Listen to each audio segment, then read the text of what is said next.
Hey Hawks, I want to talk to you about a new technology tool that I really like. This one is so fun, and our kids are going to be incredibly engaged, and you yourself are going to find ways to kind of implement this technology. So I wanted to tell you a little bit about what Storybird is. It's an online book creator, and it has what it offers to our students is an amazing selection of all kinds of art that you're going to fall in love with. It allows children to choose their own artwork, their own design as they are developing their own personalized writing products.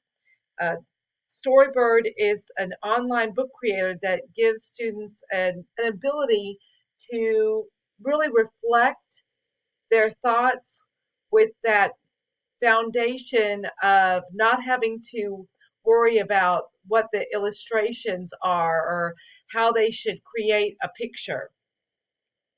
The best part of Storybird is you can create your own rubric, or I've embedded some rubrics that you can use to help guide your students through their creations, their creative processes, as they're writing, and as you are looking to use Storybird to engage them with your content area. Everybody can use Storybird.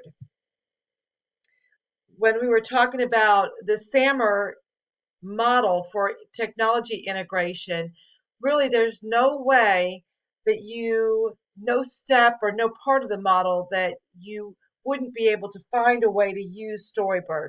You can transform students' learning, or you can simply enhance their learning depending on the choices that you make. Remembering that it's all about really your pedagogy and how you want to implement this tool. We talked about how in the SAMR model you can redefine learning, or you can simply use Storybird as a modification to how you want students to reflect their learning. Uh, you can also use it as a way to enhance learning by simply using it as an introductory tool. Using Storybird allows you also to differentiate this product while integrating content with your students. You can differentiate your rubrics. You can produce different rubrics. It can also be used as a tool that students use to produce their summative assessment. Either it could be a report on a unit, it could be a summative assessment over a chapter or an entire novel. I've embedded two different rubrics here, one for fiction and one for nonfiction. Nonfiction really being focused on the math and science. I wanted to draw your attention to how important it is that we work with our students on their writing. I posted our STAR results onto this presentation so you could see where our students are really struggling. We already know we're struggling. One of the lowest areas you can see for total percent of test passing, we were at 45% met standard or were above. So that's definitely out of our 140 out of 313 students, 140 students were at grade level or above, and 40 students were simply at the standard. So this is definitely an area where we need to focus on. We know that our math and science scores are slightly higher, but there are also areas that we need to find ways to support each other, both in ELA and in all content areas. Um, this is a simple chart that talks about the circular process of the writing process.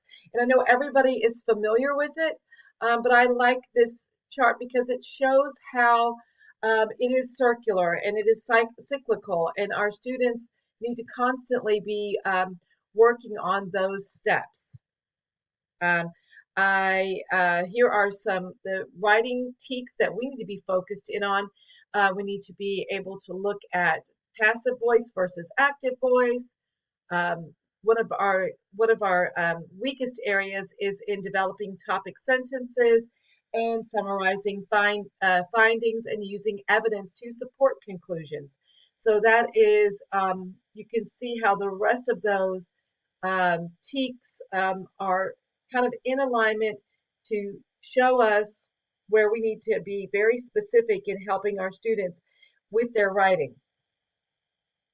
Some of our goals that as a building we have been working on, but I know as content area teachers, you also like to have your own rubrics and your own ways to look at how you want students to use vocabulary and the writing process.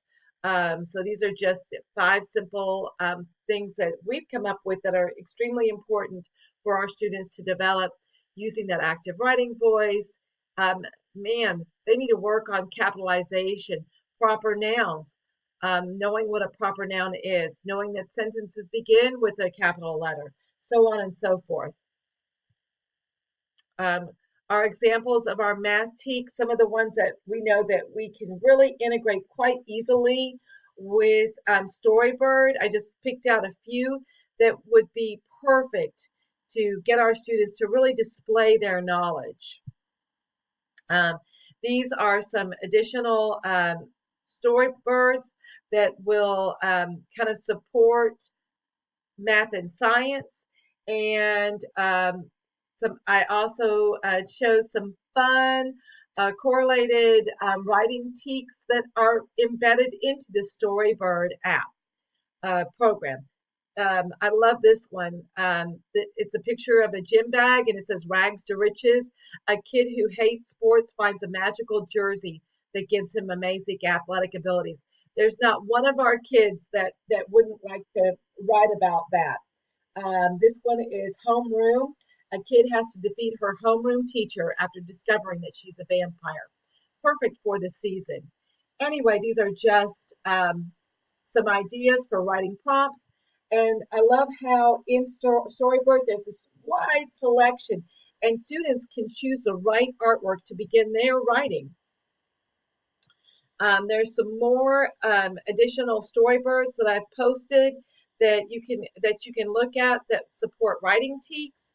And I just wanted to reinforce that why we would use Storybird is to kind of within this program you can create your own class of students with or without an email. You can issue challenges where they can work at home and alongside their peers or with parents. Um, they also have embedded videos to show students how to use context clues in their writing, how the writing process develops, different kinds of skill builders within like a video album, which is included and incorporated into the Storybird program. Really great. And I will send that out um, in just a few minutes, my own personal science Storybird. It's very exciting. It's about looking for an atom in a nucleus. Thank you.